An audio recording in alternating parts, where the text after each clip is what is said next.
Folks, hello and welcome to Tavern Chat. I'm your host, Eric Tenkar, your bartender in the OSR. Uh, this is from Reuters. It's from last week. Monopoly maker Hasbro cuts 3% of total workforce amid higher tariff costs. But there's more going on than just tariffs. Tariffs are the excuse. Um, their overall business is profits are up, but toys are down. There's a pivot going on in Hasbro. And that's what makes this article more than what just seems on the surface. Excuse me. Hasbro has cut 3%. Toy seller Hasbro.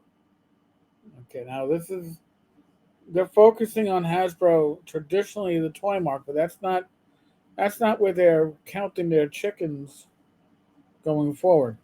Has cut 3% of its global workforce in its latest cost cutting effort amid higher US tariffs on toys from China. What doesn't get tariffed? Well, digital products don't get tariffed. Interesting. The job cuts amount to about 150 employees, according to its fiscal 2024 annual filing. The company had roughly 4,985 employees. So we can say they're a little bit less than that now. We are aligning our structure with our long term goals, Hasbro spokesperson Abby Hodes told Reuters. Hasbro sources about half of its toys and games sold in the US from China. I am sure they are pivoting on that and have been. There are other countries that can do the work for just as cheap, if not cheaper, with just as crappy quality. That's not China's not going to be the be all and end all. That part's the speed bump. The other part is long term. I'll get there again. The toy maker has been speeding up efforts to diversify sourcing and reduce exposure to China. Swirling worries about a global trade war after U.S. President Donald Trump's tariffs on trading partners have piled pressure on the toy industry that was already struggling with tepid demand. Ultimately, tariffs translate into higher prices, potential job losses as we adjust to absorb increased costs. This is all that technical shit and reduce profits for our shareholders. Hasbro CEO Chris Cox said during a earnings call in April. Remember, making D&D is not about making games. Publishing D&D is not about publishing games. It's about making profit for the shareholders. That is the be all and end all. And if you can make that profit best by putting out a shitty property, so be it. If the money is not in physical books, so be it. So be ready to adjust.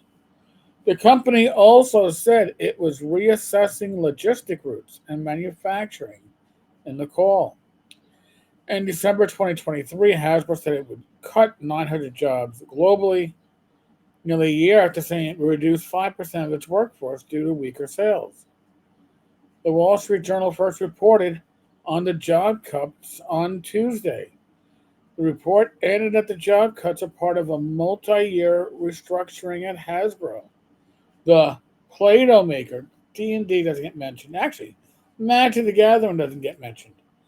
But the Play-Doh maker did not comment on the number of job cuts. Now, this is where it gets interesting. In April, Hasbro beat estimates for quarterly results. They're letting people go. They beat the quarterly estimates. Just putting that out there. As a shift towards its digital and licensed gaming businesses. Digital. When you think digital, you think Magic the Gathering in its digital component. You think Baldur's Gate 3 or whatever they're looking to follow it up with. Baldur's Gate 3 was the moneymaker. Okay? They're hoping to repeat that because they didn't have Baldur's Gate 3 in recent time, D&D would be a money-losing franchise. And licensed gaming businesses helped attract younger customers after it has struggled to drum up demand for its toy business for about 3 years now. Its toy business is in a slump for 3 years. Physical products are in a slump. They're pivoting toward digital. If you are in a world that fears tariffs, that digital pivot is a life preserver or a life saver. Just throwing it out there. So, tell me what you think. What is WotC's future? I mean, I really should do a video where I pull out the Tavern's scrying bowl, aka the Tavern's privy, and and predict the future for WotC. Because I predict I predict that they are going to be WotC itself, as opposed to signing licenses and saying, "Oh, we're going to put out Star Wars Magic the Gathering cards. We're going to put out Lord of the Rings Magic the Gathering cards." They're going to be like, "Let's get somebody else to take this D&D IP, which we think is very valuable, but not as a game. It's valuable because it has history and there's a known aspect to it. It has name recognition, and we need to find a way to have somebody else slog through the crap and take over this IP as a game, as a tabletop RPG." And before anybody goes to me, they're just RPGs. There are computer RPGs, there are console RPGs, there are tabletop RPGs. It is no longer the same world we came in on back in my case, late 70s, where, well, even then, right away, right? Commodore 64, your Apple II, on your Tandy, you could play Wizardry, you could play Ultima.